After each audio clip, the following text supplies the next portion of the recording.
chapter 17. The word of the Lord came to me: son of man, set forth an allegory and tell it to the Israelites as a parable. Say to them, this is what the sovereign Lord says: a great eagle with powerful wings, long feathers, and full plumage of varied colors came to Lebanon.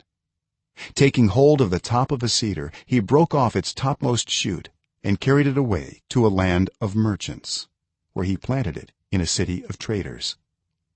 He took one of the seedlings of the land and put it in fertile soil. He planted it like a willow by abundant water, and it sprouted and became a low spreading vine. Its branches turned toward him, but its roots remained under it. So it became a vine and produced branches and put out leafy boughs. But there was another great eagle with powerful wings and full plumage. The vine now sent out its roots toward him from the plot where it was planted, and stretched out its branches to him for water.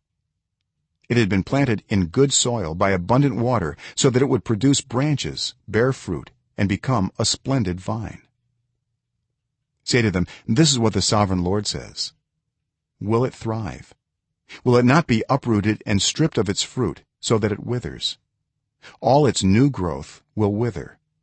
It will not take a strong arm or many people to pull it up by the roots. It has been planted, but will it thrive? Will it not wither completely when the east wind strikes it? Wither away in the plot where it grew. Then the word of the Lord came to me: say to this rebellious people, do you not know what these things mean? Say to them, the king of Babylon went to Jerusalem and carried off her king and her nobles, bringing them back with him to Babylon. Then he took a member of the royal family and made a treaty with him, putting him under oath. He also carried away the leading men of the land, so that the kingdom would be brought low, unable to rise again, surviving only by keeping his treaty. But the king rebelled against him by sending his envoys to Egypt to get horses and a large army. Will he succeed? Will he who does such things escape? Will he break the treaty and yet escape? As surely as I live, declares the sovereign Lord, he shall die in Babylon, in the land of the king who put him on the throne, whose oath he despised and whose treaty he broke. Pharaoh with his mighty army and great horde will be of no help to him in war, when ramps are built and siege works erected to destroy many lives. He despised the oath by breaking the covenant, because he had given his hand in pledge and yet did all these things. He shall not escape. Therefore this is what the sovereign Lord says: as surely as I live, I will repay him for despising my oath and breaking my covenant. I will spread my net for him, and he will be caught in my snare. I will bring him to Babylon and execute judgment on him there, because he was unfaithful to me.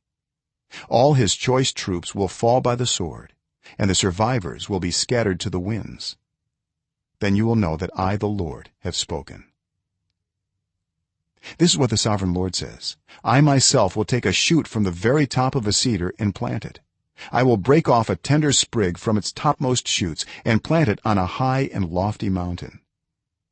On the mountain heights of Israel I will plant it. It will produce branches and bear fruit and become a splendid cedar. Birds of every kind will nest in it. They will find shelter in the shade of its branches.